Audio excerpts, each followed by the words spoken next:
Yung mga iba natatakot tumanda, bunga lang yan ng media.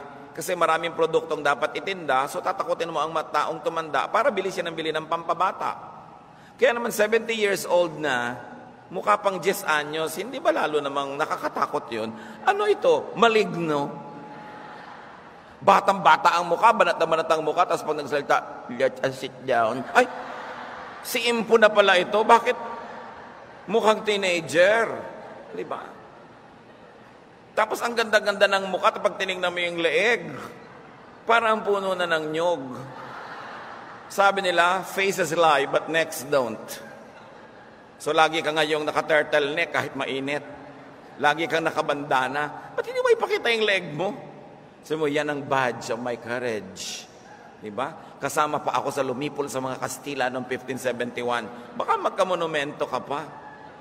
Pero yun talaga ang bata-bata na mukha tapos, would you give me some drink? Eh, Impo, bakit po kayo ganyan? Anong masamang espiritu ang pumasok sa inyo?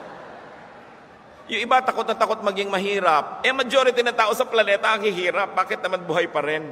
Diba? Yung iba takot mamatay. Ba't ka matatakot mamatay? Mangyayari naman talaga yon. Ang atupagin mo habang buhay ka, mabuhay ka. At pag namatay ka, di mamatay ka. Pero yung buhay ka pa, pinapatay mo na yung sarili mo sa takot, lugi ka niyan.